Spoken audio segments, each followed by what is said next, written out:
along. We've got Craig Smith, a buddy of mine here on the call. Jim Cooper brought Craig to our group about 4 weeks ago, and Craig coached Jim way back in the day, back in UBC, and they won a Vanier Cup together. And Craig's going to share sort of the rest of his story, how he got into coaching and sort of on into player personnel in the CFL, and traveled all over the states and knows where every good barbecue is from here to the Texas Panhandle. So, Craig, if you want to take it away. I'm really happy to be able to talk about player personnel.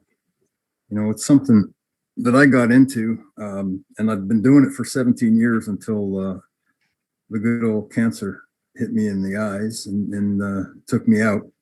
But a couple of things I just want, an opening remark.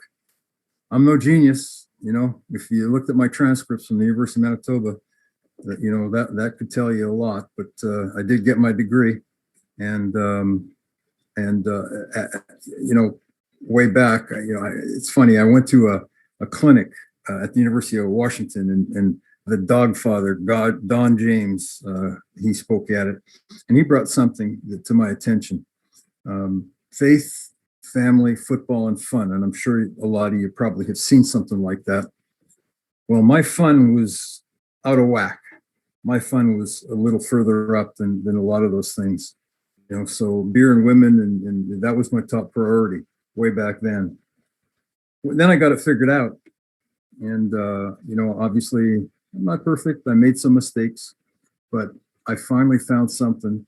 And thank God for football, because if it wasn't for football, I don't know. I'd be a computer operator at the University of British Columbia, which was fine, made some decent money, but it wasn't a passion, and my development, it was a good foundation for what I was doing.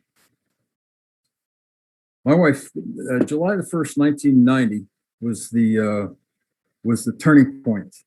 That was the first practice that I went to. I was sitting on my fat butt in the computer room at the University of British Columbia. And I was going through the province newspaper, and I looked, and it was, where they have the notice board. It said football coaches wanted, and Westside. Well, Westside was real close to where the University of British Columbia was. And so I called, and they said, well, we got an opening for Pee Wee. I said, Pee Wee? I said, I don't know if I want to coach Pee Wee. I would rather coach the older guys. He says, well, that's what we got. Why don't you come out? July 1st, 1990 was the day. And again, that changed my life. That didn't make me want to be a professional in football, but it sure started the passion for the game of football. And from that time, I went from the Pee-wees to the pros in 11 years. And during that time, again, passion, just we went all over the place. We joined the AFCA, went to the conventions, rubbed elbows with some of those great coaches, listened to a lot of those great coaches. And that was the start. And thank God for that, making that decision. It's funny because I thought, I won't be able to watch the game. I won't be able to do this, won't be able to do that. We used to travel a fair bit when we moved to the West Coast, going down to the San Francisco, the Oregon coast, etc. But that was the start. And like I say, I got there. My wife says September 14th, 1985 is the date that changed my life. Well, that's when we got married. So that's her take. But here's the career. I started with the Westside Warriors Pee Wee. I coached 5 years with Westside, learning a ton. Like I said, I couldn't get enough. I bought books. I went to clinics. I got my level 3 in coaching. Just kept on working as hard as I could. Then went to South Delta with Brian Higgins, a guy that was an amazing coach on the West Coast. He was a lawyer at UBC, and he was a football coach. Then by Jerry Mollison, Casey Smith, I got asked in 1995 to be a guest coach at the University of British Columbia. And Coop doesn't know this, but I went out there and I was shitting my pants. I was a guy that was learning, and man, it was nerve wracking. But I just kept on going and kept on working, and we won the Vanier in '97, and just again learn. Got asked to be a guest coach with the BC Lions in 1999, and I had mentioned that I got a degree from the University of Manitoba. Well, at Red River Community College, I also got a certificate in computer programming. that was an amazing thing to do. That got me used to computers. It got me not afraid of computers, and it really helped me. The computer skills really helped me with regards to the BC Lions. And when we finished in 1999, when we finished training camp, Papa got me into the office and said, "What are you doing in the summer?" And I said, "Well, I'll be working at UEC." And he said, "Why don't you come up?" And that was the start of it. And in 2000, I was on the staff. I was a offensive assistant quality control, helping with the receivers. We won the Grey Cup that year. Then, as soon as we won the Grey Cup, Adam Rita, who gave me my big break, he's helped me immensely. He said, we had a meeting at the end of the year. He didn't even tell me. He said, I'm bringing Craig into personnel. Now, a few years back, I had called Adam and I asked him, I said, how did somebody get into player personnel? I said, what about, what could I do? He said, well, give BC a call because they don't have anybody doing it. They didn't have the director of player personnel, but they had the general manager, Greg Month, who did the player personnel. So I called Adam. He said, yeah, well, right now, no, we're full. Greg does that and all that kind of stuff. So, okay. But he put that in his mind. And then when we won the Grey Cup, he saw my work ethic and he said, I'm bringing Craig in. And, that was the start in 2001. That was the start of my player personnel career. So, and I worked with BC, Hamilton, back to BC and Saskatchewan, and then Winnipeg. And then in 2017, October 19th, I got the diagnosis of leukemia, and then had another battle and had to work hard at that. Obviously, you get a few cards when you're in the league, and I loved every place that I've been. Loved living in Hamilton. Obviously, Vancouver. We moved out there before football. I think Vancouver is a fantastic place. I really like Regina here. I love working for the Saskatchewan Roughriders, and of course, Winnipeg. I'm born and raised in Winnipeg. I was a Bomber fan, so it was a treat for me to go there. That bottom card, I was out of work, so I made my own cards just to distribute because I would go down. I'd still do things. I'd go down to the Senior Bowl and stuff like that and talk to people. So this is a year. This is a year for player personnel. This is what I would go through. And in November, in the Grey Cup, win it, lose it, lose in the playoffs, miss the playoffs. I did them all. Dom, how great was 2013 when we drank out of the cup? It was fantastic, and I did it in 2000. Lost twice, and of course, lost in the playoffs and missed the playoffs. So it was all over the place. But that's November. Once November's done, you kind of take. Usually, what I did, I'd take a couple days off, and then I'd head down. We had a place in Texas, so we'd head down to a place called Westlaco. It was an hour from South Padre Island, and it was 7 miles from the Mexican border. That was a great place because I got away from the winter because I can't stand winter. We moved from Winnipeg to Vancouver for a reason. But the big thing is going down there, they had ESPN. I could watch games. They had fantastic internet, so I could download games. It was great to be down there. And the other thing is you could fly relatively cheap. If I had to fly from Vancouver or if I had to fly from Regina, it was quite costly to go to a lot of the bowl games that I went to and all-star games. So it was a great place. There was 2 airports that I could fly out of, Harlingen and McAllen. And so I could get to those games. December and January, you could take a look, bowl games and NCAA playoff games. Driving down, usually I'd stop in Fargo because they would be in the playoffs. So I saw Ryan Smith there, and we got Ryan Smith in Saskatchewan. He was one of the guys that I thought was a pretty darn good kid. Not very big, but he ran 4.48 or something like that. And some of our guys in our organization were leery about bringing him in. Brendan, thank God for Brendan, said we're taking him. We brought him down to the camp in Florida, and he showed well. So and we kept him. And he played a couple of years, 3 years, and then he said, "Well, I've had enough. I've got a really good opportunity in finance." So he left. So January again, more All-Star games, some All-Star games. The obvious ones: East West Shrine, NFLPA, Senior Bowl, College Gridiron Showcase, stuff like that. I remember when I was way back, and you'd have Christmas at home, and you'd sit and you'd watch that blue-gray game on December 25th on Christmas Day, and you kind of think, man, that would be horrible. You know, you're not having Christmas at home, and you know you're on the road. Well, guess what? That's what I did. A number of times, Kathy and I, we would have we'd stop at a truck stop for our Christmas dinner, which, by the way, a lot of times were good, or a barbecue place to have the barbecue turkey with a little bit of some other things as well. So, but you know, that was the big thing. It was attending those. NFL Europe when it was going, XFL, obviously XFL's in the news now, and I'll be on Rod Peterson's show on Friday to talk a little bit about that and give him my 2 cents worth with regards to the Canadian game. And hopefully it can stay the same. And in February, we had NCAA Pro Days, the NFL Combine. I went to the Combine once. I timed Chris Johnson at 4:28, the fastest guy I ever timed. It was incredible. I timed every player at that combine, and got to rub elbows, and it was a great experience. But generally speaking, like I was out of work at that time. Generally speaking, we don't like to allow CFL guys. Some CFL guys still have the context to be able to get into that. But and then March, more pro days. Then we get to the regional combines, which I loved. I thought that was the greatest thing. You go to Edmonton, you'd see 50 players. You go to either Quebec City or Montreal to see the East, and you get to see 50 players there. Then Toronto, before the excuse me for a sec. Go to Toronto before the main CFL evaluation camp, and then the big CFL evaluation camp.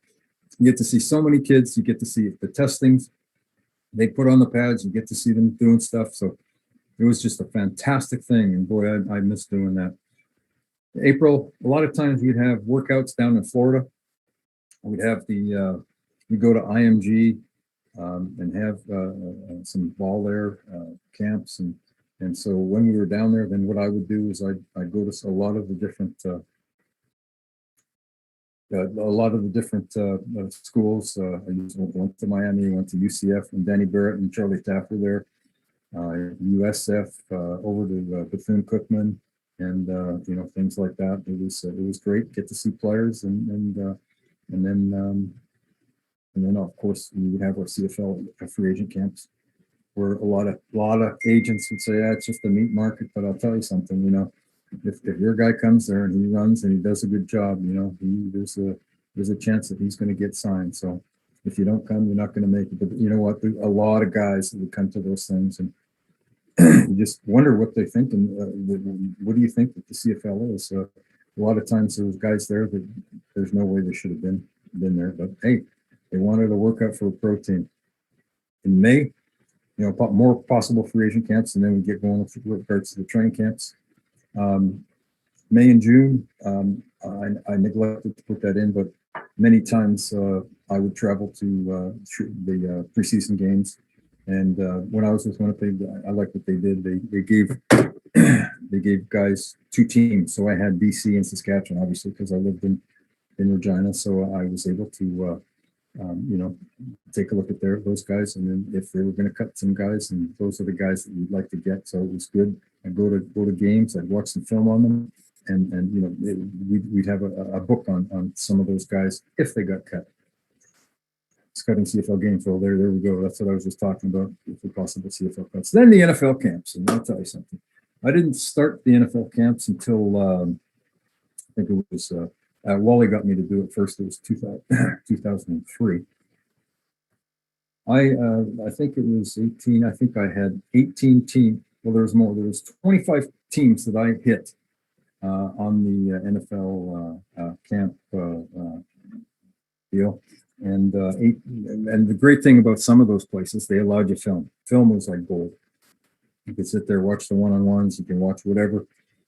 Times I'd be there 6-7 hours, just sitting there watching some film. Film is so critical. It's just so important to you know the deal. Film doesn't lie, but you know, you just get to go back and forth, and you can see that, right? You can just see what a kid does, and it's so critical. So I was so happy with a lot of these guys. Some of the teams were just incredible with what they do. They you know, come on for lunch. You come down in the lunches there. Holy cow! It's just the spreads that they have, and Just incredible, and just much appreciative.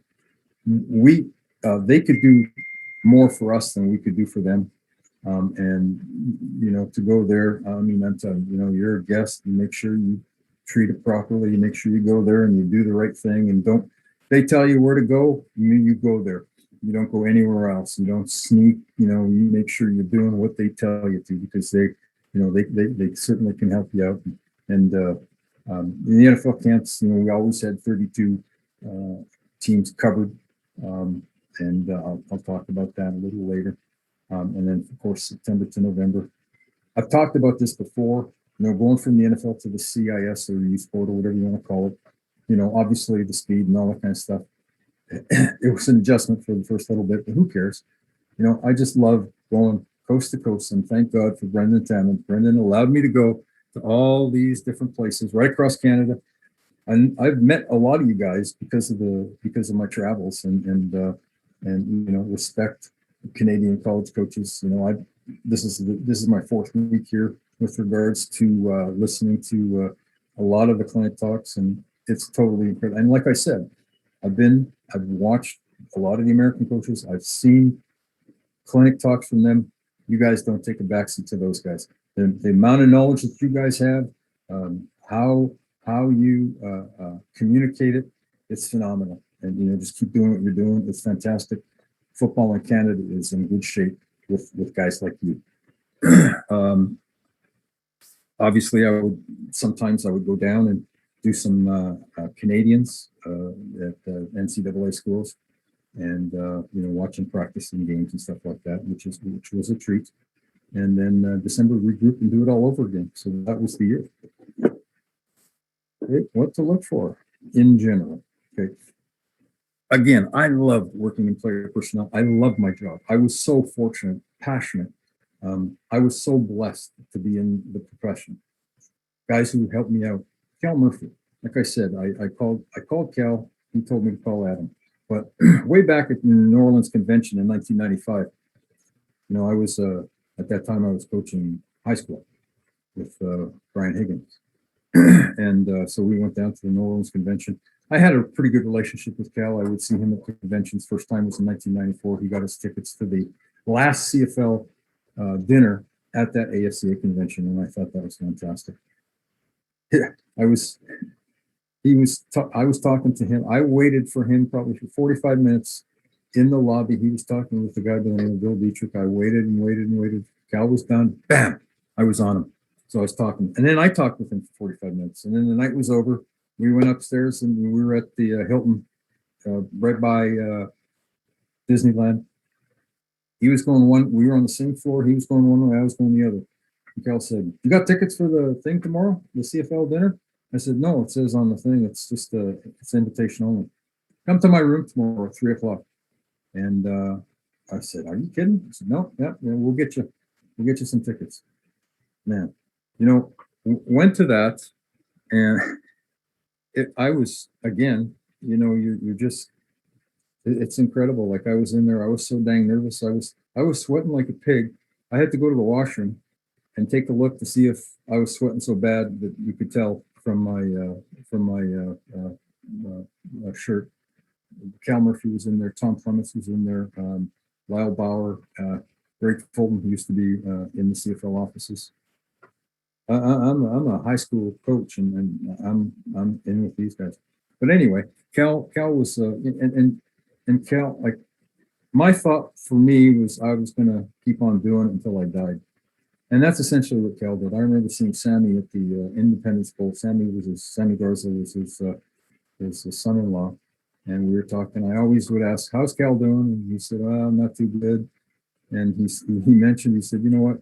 Cal's going to die with the cowboy in his hand." Because that's the way Cal was. Work. And that's what I wanted to do until, well, hopefully I can get back, but we'll see. But Cal was great with me, and thank God for Cal. So feet, hips, hands, and eyes. When I go to a practice, it's funny because last week when Sean talked, he really emphasized the eyes with regards to the defensive backs. And obviously I looked at eyes, but I didn't emphasize it probably as much as I should have. Obviously, eyes when you're catching the football. When you see a guy who's catching the ball and his chin's away, that chin's away from the football, so his eyes aren't on the ball. You can see his eyes. Eyes with regards to a running back when he goes through the hole. Vision. Does he have that? So there's things that if I do it again, I would obviously concentrate more on that. Feet, critical. Doesn't matter what position you are. If you're a big old offensive lineman, you want to see feet. You want to see those feet moving. You don't want to see that bend in the waist. You want to see, a body control, etc., like that. Hips and hands. Hands are so critical in this game. God gave us hands, and you got to use them as a football player. Obviously, as a receiver, you gotta use them. And we'll go through some position specific stuff later, but hands are so critical. Offensive line, hands, not for holding, but for getting those hands inside. Using those things that will allow that strength of your body to control that guy in front of you. Same with the other side. Hands. Who's getting their hands on first? If you can get your hands there first, you've got a chance to win. So obviously, those things, you're looking at. And physical. Okay, body type. There's a number of different things that I'll talk about with regards to that. Height, weight, hand, and arm length. Obviously, different positions. When you're a tackle, you'd like to have that length. You'd like to have a guy 6'6" with 34-inch arms. Weight. In the CFL, probably get to it later, but in the CFL, you want your tackles. I'd like to have, when I was scouting, I wanted to look at tackles that were, I wouldn't say slender. You'd have to have, they have to have body weight, but you'd like to, that nice athletic type length with, with obviously muscle and stuff like that. But then hands, got to have hands. Obviously the big hands, that makes a difference. I think when I was at the Senior Bowl all the time, I would go and I'd sit and I'd watch the height weights, and they distribute a sheet with everything, and they do the hand and the arm measurement before, so that would be on before they did the height. So that was something that we could record on. Biggest hand I ever saw was a tackle. I can't remember his name, but he was from Boston College, and it was 11 and a half. And I'm thinking, my God, 11 and a half, but hey, that's going to help you play. Thick wrists, I believe, you get that thickness, that's going to help you with regards to playing this game. And then, with the possibility of not getting injured. Body composition. Is he going to be flabby? Is he going to be something that's going to take away from his body control? That type of thing. And then you get into the speed, quickness, the change of direction, flexibility, balance, all those different things with regards to athleticism. You're obviously looking for all that kind of stuff. Knee bend for offensive linemen. Is he a waist bender? Is he on his waist? Is he bending over with the knees way too far over the toes? Is a guy on his heels? That control, that balance, those types of different things that are going to make you a better player. Words that I always use, and a lot of times when I'm writing up and stuff like that, fluid. Is a guy fluid, especially DBs. Strength. Is a guy strong? Does he have that strength to on the field? On the field. Explosion. Burst. Does a guy have a burst? Can he burst through that hole? Can he fly around? And I always, with regards to linebackers, can a guy fly around? Can he react and fly around? And then finish. Does a guy finish? There's a guy that is looking at me right now, Don Picard. I'd have him on my team any day of the week. If you ever watch him play, he had that mean streak. And that mean streak was the world. That's the kind of guy that you want. He would do the job. He would finish his blocks. And I don't know if he ever laughed at the guy, but he that's the kind of guy that I would look for. A guy that finished the play. Toughness. Is a kid. Is he a striker? Because he come up and is he knock the shit out of you? Is there shock value in his in play? Do the tests transfer to this field? us idiots with the stopwatch and all that kind of stuff, we take a long look at a lot of those things. Combine, that's all about that. But can he play football? Tarzan James, they look like Tarzan, play like Jane. Man, I've seen some guys who look like Tarzan. You're going, holy shit. No, he can't play. He can't play football. That's the thing. That's what we got to do. We got to find those guys. A lot of the times, those guys that look like Tarzan and play good like Jane, they're in the NFL. But guys do fall through. And there's a couple of guys that I'll talk about with regards to that later. Production. Production's obviously a big thing. For example, like quarterback efficiency. I remember a couple of years ago, I was just before I got diagnosed with cancer, I was watching South Dakota play, and Chris Streveler was there. And I was watching the first week, and I went, man, this kid, he looks pretty good. I like the way this kid looks. Second week, saw him play. Man, I'm really liking this guy. I wonder if I should call Danny, talk to him about him.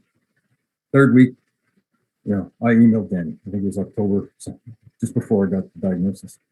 I said, Danny, we got to look at this guy. This guy is something.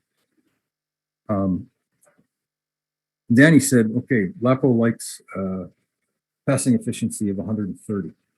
Now, if you go to the NCAA, they have a great area with regards to statistics. So I went, took a look at that time.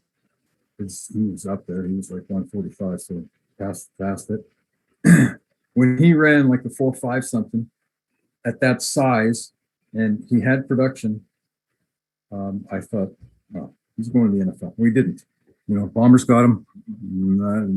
Who knows how? But what I saw, I thought, wow, that's something. I was a little disappointed with regards to his ability to throw the ball in the Canadian Football League, but he certainly did. He was inconsistent. He did make throws. What an athlete! He had a role with that team, and obviously it helped in the Grey Cup. Football intelligence, instincts. What are instincts? Well, to me, it's like reading and reacting, and chances are because you've watched a ton of film, because you've seen what they're doing, and you can react to it. It's like it's an instinct. Bang! You go do it. It's an instinctive type thing. What kind of work habits does the kid have? Is he a leader? Is he a captain? And then you want the best for the room. And I put O'Shea. When I was with the Bombers, I was just so impressed. That was 2016 and 2017. I was so impressed with that room. And I know, Gabe, you played with him.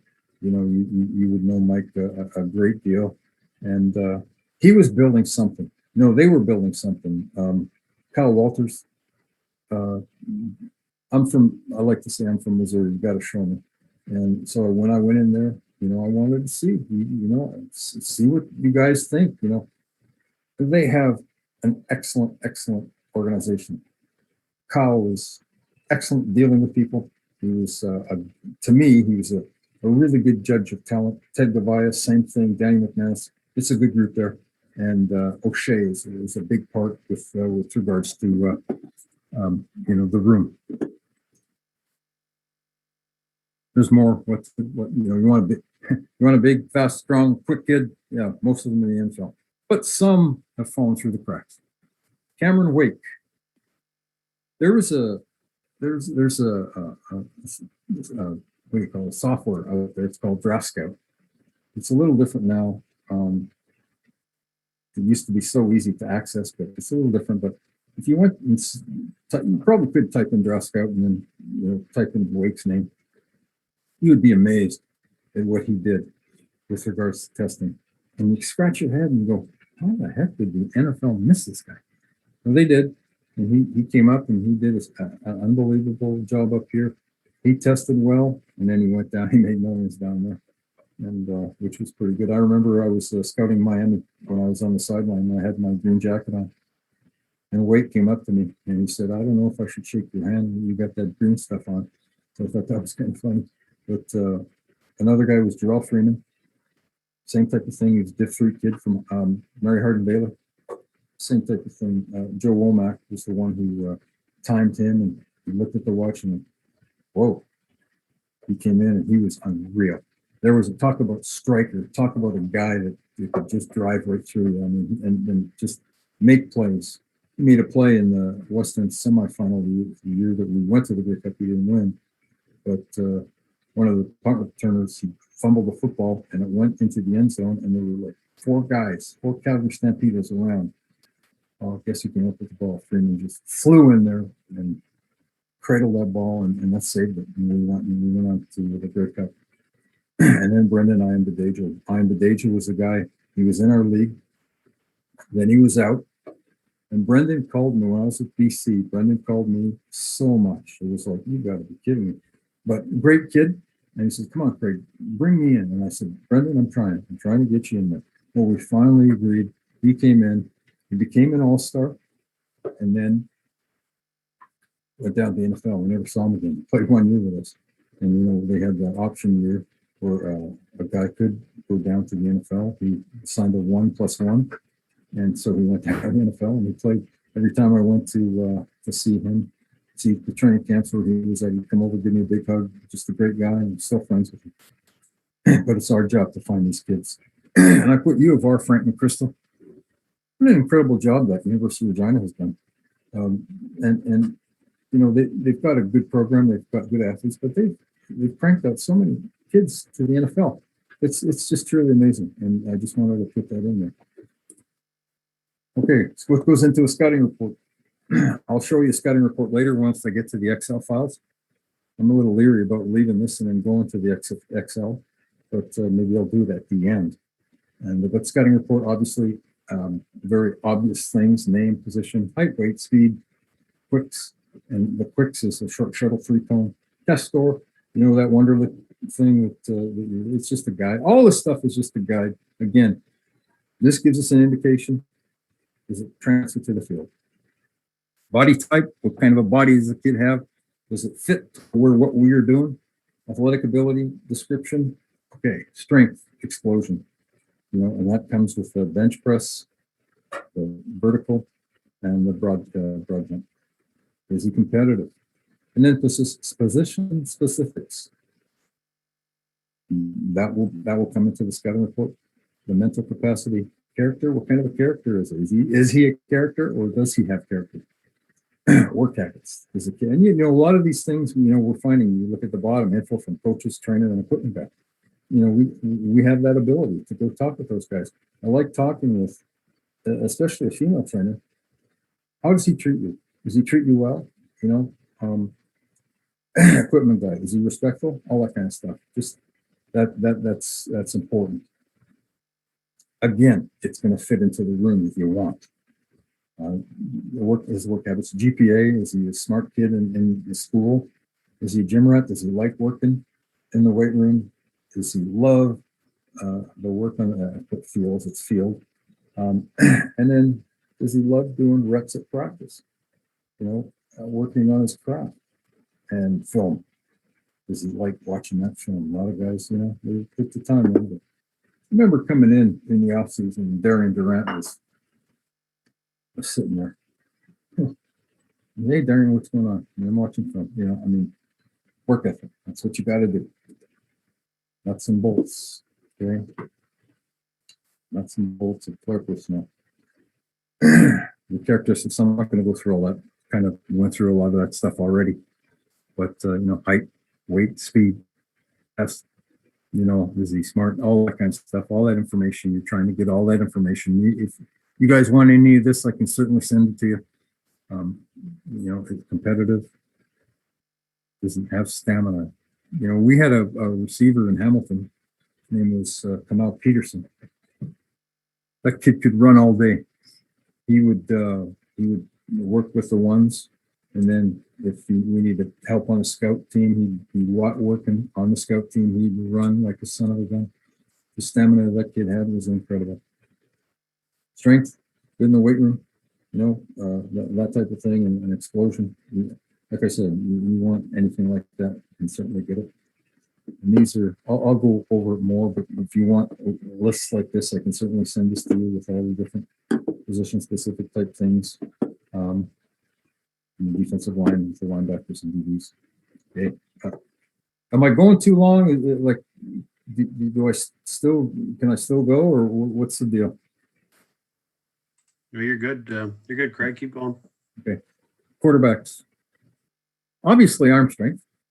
You don't want a guy that can't throw, but arm strength is nothing without accuracy. You need accuracy. And how does he get accurate? Well, the feet will get the quarterback in position to throw accurate. Mobility. Now, that mobility is going to help him use his feet to get into position to mechanically throw that strong ball to where it needs to be. But mobility also is escapability. You don't need to be a 4-5 guy. It helps. But I've seen 4-9 quarterbacks use their feet to get outside and get out of trouble. Leadership and toughness. Lead by example. When you're watching tape and stuff like that, you can kind of see, a little bit of a leader, but you need to find out more with regards to the coaches and stuff like that. And hopefully the coaches aren't blowing smoke and trying to help the guy. But that type of stuff, sometimes it's tough to see. You can certainly see toughness. You can see how a kid takes a hit, gets back up, and then gets to the next play. And I just like Riley on him. It's amazing some of the hits that he's taking. He just gets up and okay, let's go. Work ethic. Watch his film tirelessly. Film is such a critical thing. You just over and over and over just to see what they're doing. And it's a guy in the gym. Is he throwing after practice? Travis Lulay. I was with I can't remember if it was 2008 or 2009. It was Travis's. He wasn't a starter. I think Buck was the starter at that time. The work ethic that guy was incredible. After practice, he would get the receivers, some of the receivers, and he would get rolling. Okay, let's go. Let's do some throwing. You guys run some routes. And he worked himself into be one of the better quarterbacks in the league. Does a guy arrive early? Does he leave late? Does he want to get better and be the best? Is he a pro? And then, of course, making decisions both on and off the field. Put that football where there ain't, in between windows. When a guy comes free with regards to man coverage, does he do that? Receivers. I coach receivers. Whenever I went to a practice, many times I went to the receivers first, but obviously hands. Just drives me crazy when guys are body catchers. At the young age, get those kids catching the football away from the body. And it's a repetition type thing until they get comfortable. And once they get comfortable, then they'll carry it onto the field. Extend the arms, soften the football, all those different things, but get them doing it when they're young. So as they get into the higher caliber of football, it's just a natural thing. Routes. Obviously, the different parts of the routes, the release from the line of scrimmage, the stem. What does the guy do with the stem? What does he do at the stick? How is he going in and out of that stick? Can he keep a relative amount of speed? And obviously, you got to drop that weight and then go. And then the escape. Does he escape? Does he create separation? Or, and if it's zone, you're not worrying about that. You're trying to find, the window. And does he finish? Does he catch the football? Does he run after the catch? Does he show that ability to do that? Speed, quick moves. And then, of course, blocking. Ryan Feldwell was one of the guys that I was just so amazed at with regards to, a thin, wiry guy from the University of Minnesota. Played a little bit with San Diego Chargers way back, and he came up and that skinny son of a gun, man, he would block like a son of a gun. You look at him and how are you so strong? That strength is taken to the field, and he showed it. Always, when I coached the receivers, I said, you know what? It's sad, but you could go through a game without catching a football. But it's important that you're blocking. That block that you make over here, that might create a touchdown, because a lot of times what happens, that guy over here on the other side of the field, that guy's going for a touchdown, but that guy's going and he's getting that angle. And so, do your job, block. And of course, defensive backs, cover skills. When I first started doing this, Adam Rita would drill it into my head.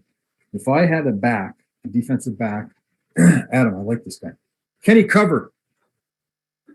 Yeah, he can cover, but it was so critical with regards to cover skills, catch-up speed, all the different things. What are his hips like? Are they fluid? Can he flip them? Can he plant and drive at all angles? Transition. When he's backpedaling and the guy's on a go route, can he flip and go? Can he find the ball? I'm not going to tell the guy's name, but we had a guy, unbelievable. He played a number of years in the league too. Unbelievable corner. Damn, you think he could find the ball on that deep ball? It was incredible. But he did a lot of good things. He was just all those different things. He had good cover skills, great hips, all that kind of stuff. But and that's something you just got to work on. I remember when we were with BC, we at the end of practice, it would be like a conditioning drill. So Damon and Nussmeyer and a guy by the name of Nate Sparks, those were a few quarterbacks. We'd just do a go drill, and the defensive back would just mirror. He wouldn't play the ball, but the receiver would. But the defensive back would be in a position, and it was a great conditioning drill. Obviously the quarterbacks were all warmed up. They did that. They ran side by side, and it was just a great drill with regards to developing your skills. Can he play the run? It's important. It's so important. Is he physical? Can he strike? Is he a striker? Can he tackle? Can he wrap? Boy, I'll tell you. I don't know how many times Jeff scored.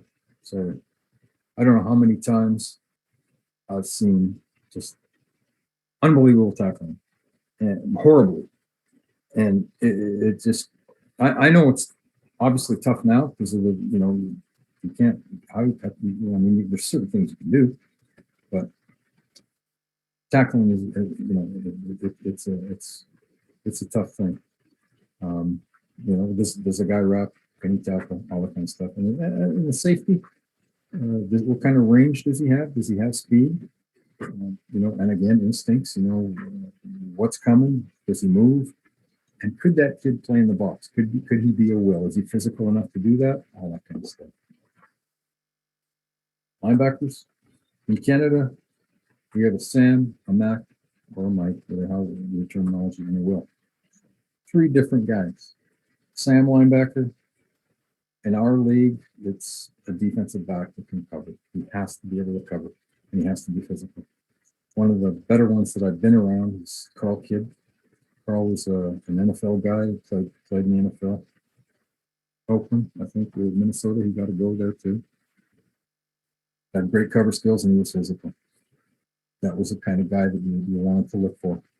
The middle linebacker, obviously, he's more of a true linebacker. Maybe not quite as thick as the guys down in the NFL. That's for sure, because who was the kid? The kid that played in Edmonton, and he played at Eastern Washington. He just retired. He was a strong safety in college football, and he came up and he had a hell of a career. I can't think of his name, but and he was undersized, so he was an inside guy. And then the will. A lot of times it's like a bigger defensive back. His cover skills might not need to be the way. It doesn't have to be the way to Sam is, but he still has to cover. So different guys, different players, different types, different bodies, different skill sets. Again, hands. Does he take on blocks? Does he use those hands? Can he take on blocks? Can he extend? Can he disengage? Find the football. Instincts, read and react. Fly to the ball. Does a guy have that? Fly to the ball, sideline to sideline. Aaron Simpson. He was one of the first guys that one of the first films I ever looked at in 2001. Took a look and I went, wow, this kid's unreal. Sorry. It's not beer, it's ginger ale. But he was one of the first guys. He ran a 4.85. He tried his damnedest to get that thing down. And he said, Craig, come time me. And he still ran a 4.85. But he worked. right? It worked. It worked. He had I remember being at the Senior Bowl, and Fairhope came out. We had three guys. We had Carl Kidd, Frank Catola, and Darren Simpson working out for the New Orleans Saints. And he didn't get to go.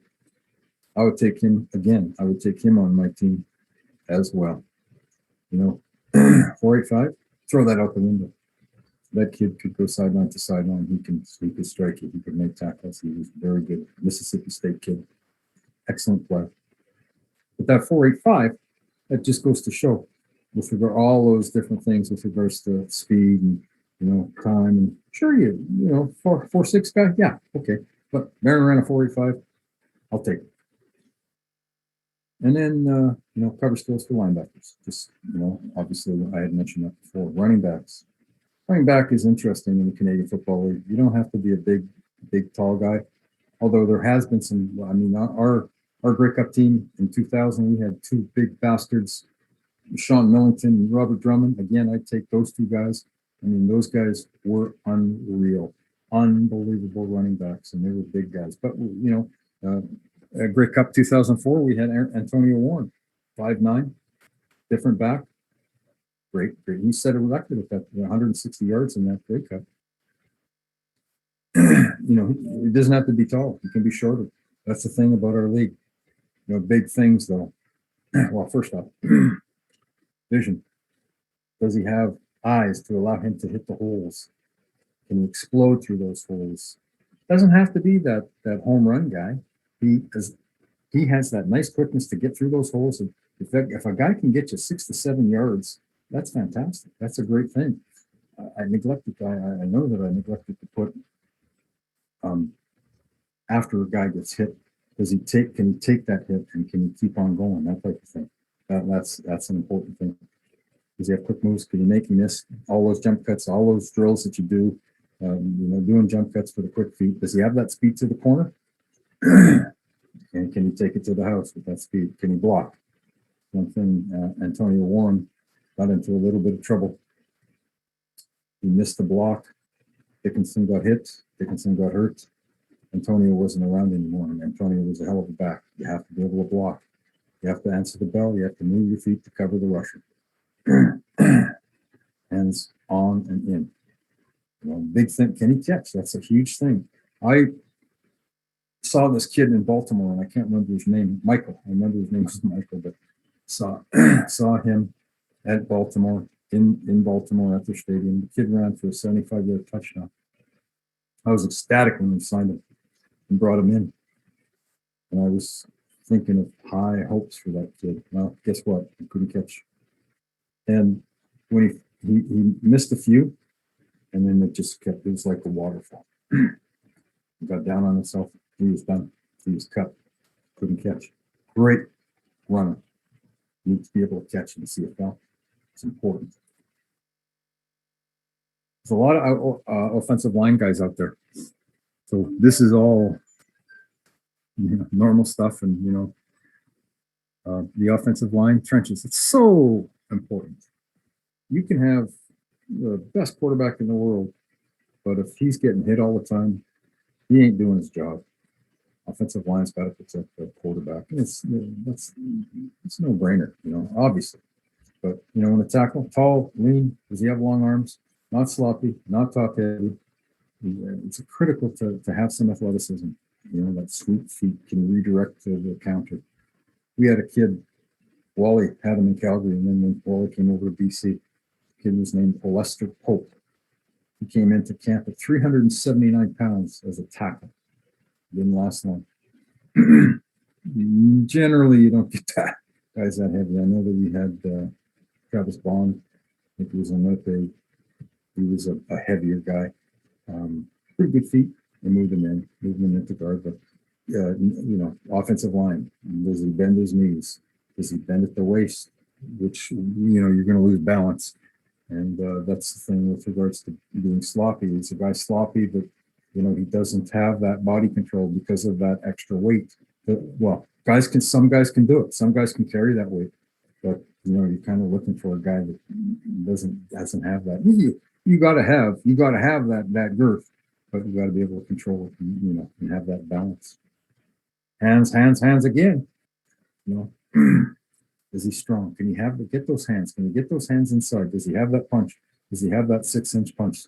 I like Durazio. He calls it fracture. I had spent that 1 year. Wally said, I want you to help with the running backs. Okay. So I was in the meeting all year with Dan Durazio, and I don't know how many times watching film, I saw fracture. Boy, that was a fracture right there. You know, that strong punch to redirect that defensive line. And guards, centers, they can be thicker, you know, 6'3" or shorter. I mean, I've seen shorter guys, lower body. Dom, how tall are you? 6'2.5". Yeah, see, there you go. And a half, man. And a half, yeah, exactly. Like I said, I would take Dom Picard any day of the week. You know, lower body thickness, a road grader, knee bend, you know, don't want that nose too far forward and off balance and on the ground. Hands, strong punch, you know, all that kind of stuff. Does he anchor? Can he anchor and redirect? Defensive line, edge guys, different guy in our league. You know, we can have lighter guys that are athletic, that can have speed off the edge. Again, hands again. Does he get those hands on? Who gets their hands on first? Who can grab and tear and, you know, have that release and, you know, have some sort of a move, pass rush move afterwards, on and in. Can you get those hands on and in? Grab cloth. I don't know if they, you know, what you teach with that. I haven't, you know, I don't know if you teach that anymore. You know, they have those silly ass jerseys that are so dang tight. But you know, does he have a release? Is he athletic? Does he have quickness? Speed? Does he have that speed off the edge? Now in the pass rush, what type of things can he do? Does he just bolt? Does he have that rip? Does he have a swim? Does he have that kind of that spin? Stevie Baggs, one of the best spins I've ever seen, just so explosive. And does he play the runs? Does he hold ground? I saw something. Sean Ollie just sent me a thing on Kirby Smart and a lot of information there. And he was using a technique with regards to the defensive end and how we played away, how he used it surf. You're going to surf down that line of scrimmage to make, you know, with the play action, RPOs. You got to make sure where that ball is, and you got to make sure that you're able to make that play. Does he surf? Does he do that? Can he do that? You know, all that kind of thing. Again, can he be down the line on the runaway? And does he stay home or bite? And his tackle ability, and can he pursue speed, nose and tackle? You know, thickness. I love the thick guy that can hold the ground against the run, and of course you want a guy that can pursue too. But you know, it's so important to have those hands again. Get that hands on and with that strength and control, and you know, again, does the pass rush, does the tackle knows they have pass rush moves? Can they roll, rip, swim, spin, all that kind of stuff? Does he get a push when he's bold? Does he get a push? Does he get that guy going? Get that offensive lineman off balance? Does he have the strength to take on the run blocks? And can he dominate at the line of scrimmage? So, scouting football practice. Man, it's incredible how many different practices I've been in 17 years of doing this. But obviously, there's different things. You know, youth sports, a little more informal. Like I said, I met a lot of you guys attending youth sport practices. You meet the coach, you talk to them. You might get to see some video there. It's imperative to watch the warm up. You're taking a look at the body types. Generally speaking, when I go to the youth sports, I'm looking at the draft eligible kids. But then there's also kids that could be fifth year to different thing in youth sports. Could be a fifth year kid that went through the draft. He's free agent maybe. So you're taking a look at that kid, and then possibly guys who are up and coming. That was a real good thing about the East-West game. Those are third-year kids who used to go and we used to be able to be up close and personal with those guys, and you could talk with any of those guys and get a good. Again, testing at that time was who cared, but it was just the good things is, you know, your body type and all that kind of stuff. I remember. what the heck was his name? Sam Hurl. He ran like just a horrible time at the East West. And then, but could play football, and then all of a sudden he came to the evaluation camp and he went, holy cow, he ran a good time. Good. That's the thing. But it still was a great thing for us, player personnel guys, to take a look at some of those guys, up and coming draft eligible kids. So looking at the warm up and body type and all that kind of stuff. And that's that. And NCAA is a little different. I've been to Oklahoma, South Carolina, Western Michigan, Central Michigan, places like that in the NCAA. It's different. It's a different type of thing. They've got a schedule. In the morning you get there, you can talk with the people, and then you watch video. Visit with the pro liaison, have some lunch, watch more tape, and then go to practice. And then that's when you can see body type and stuff like that. And when you these receivers, you can see hands and stuff like that. And it's a good deal as well. And of course, the NFL camps, when you go to a practice, it's different. And I've got a couple of things that I will show you on Excel with regards to NFL scouting. Some of the information that I've put out. Chicago, when I went to Chicago, it's information with regards to Chicago players, and so I'll show you that later. NFL camps, you have to get that credential. You gotta put that on. If you don't have that, what are you doing here? That type of thing. Again, go where they tell you. You do what they say. A lot of times, there had been sometimes you wonder why even letting me come here, because I'm so far away. But that didn't happen often. A lot of times it was great.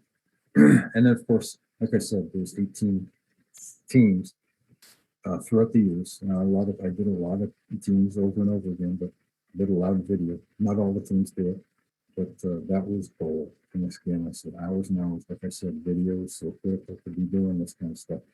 And at some point, whether it's before practice, before you even get there, or after practice, sit down and talk with the player personnel people and get some information with regards to their players. When you go in there, you're looking at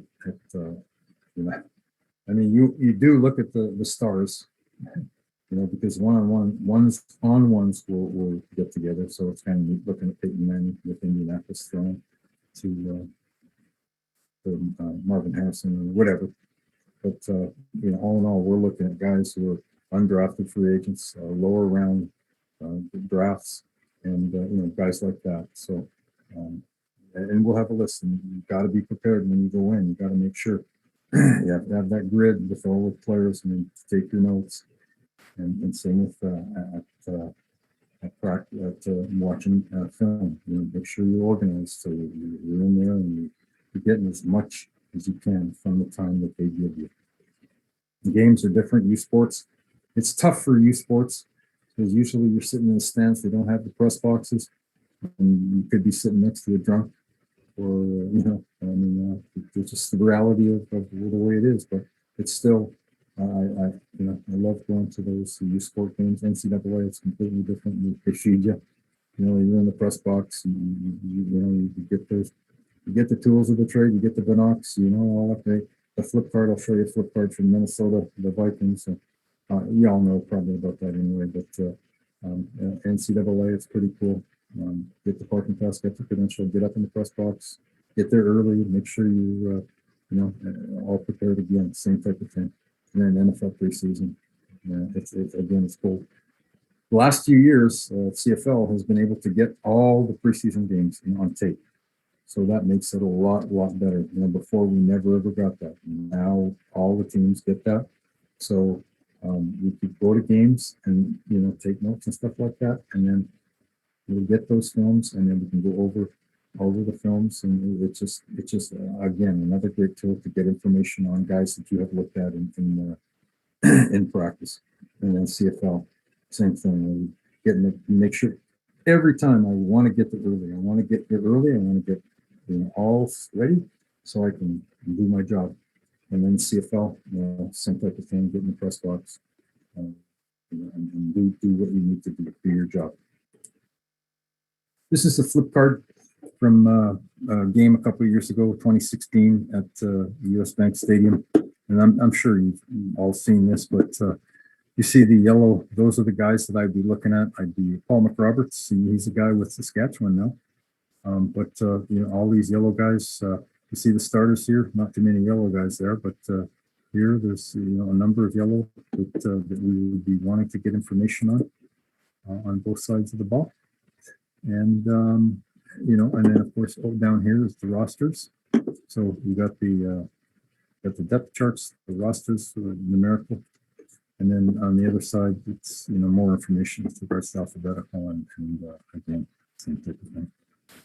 Different places that I've been, just the New York Giants right here, the MetLife Stadium. MetLife, it's really cool because I used to stay just in stone's throw away from there. And on a Friday or say Thursday, I would go to a Giants game, and on a Saturday, I'd go to the Jets game, and pretty much park in the same area and pretty much sit in the same area, but it's all either green or blue. In here, the Fargo Dome, it's a great place. It's kind of crazy because the press box is right next to the fans. And one time I had a fan come right up to me and she is screaming in my ear, and I look at her, give her a dirty look. And it's kind of funny, but very loud in there. 18,000 people, and it's loud. What a great program. Titans, good old Cotton Bowl. I saw that game right there. I saw Johnny Manziel and Mike Evans and Ryan Swope and a lot of good players. Manziel was unreal in that game. Outside of Mile High in Denver, and then on the field there was a scrimmage for Cleveland, and they allowed us to come on the field and partake in that. So it was pretty cool. This is some of the stuff that I've used. Ourlads.com. It's an excellent place. You can get great depth charts. This is just a snap of. There's more to it. With regards to, and I'm watching these all the time, and it shows, like for instance, Denzel Mims, he was drafted in 22nd round. It shows where guys coming from, and I utilize those all the time. And if you click on one, this is like Sam Darnold. It shows 6033. That's he's 6'3" and 3/8, 221 pounds, and then information, and then what the draft Our Lads wrote about him when he was coming out, and so that information is there. One of the publications that I love is Phil Steele's. Just got an amazing amount of information with regards to the team. It's all Division 1, Division 1A, and I love this. It's got great stats. There's some really good stats in there and I've got this book since 2001. And then same with this one, Our Lads. Our Lads is a draft guide, and it just tons of detailed information with regards to the draft coming up. 2021 should be coming soon, but I've got that since 2001 as well. JP, you had mentioned something about food. Some of the great places that I've been to with regards to food, and I know it'll probably bore you guys, but this up here, Katz's Deli. I don't know if you've been to New York City and been to Katz's Deli. It's one of the best sandwiches that I've ever had. Obviously, the cheesesteaks in Philly, either Geno's or Pat's, Salt Lake Barbecue, and just around Austin, Texas. Unbelievable barbecue. One of my favorites. Wolfgang's. It's not far from the Empire State Building. Great steak. I think we probably spent about $200 there that night, American. Friend of mine, who was the director of college scouting with the Tennessee Titans, took me here. And I've been back a number of times. Great place. Love this cafe. Great biscuits, great breakfast. Just excellent. And then the reliables on the road. Since I've been doing this in 2001, I spent 5 years of my life in a Marriott property, and that's just a Marriott property. It doesn't include dorms, for training camps. It doesn't include if the place didn't have a Marriott property. So 5 years of my life. So when you're on the road, you're looking for a home cooked meal. You go to Cracker Barrel, you go to Bob Evans, and they're all over the place. But those are important things with regards to me and driving, across the country.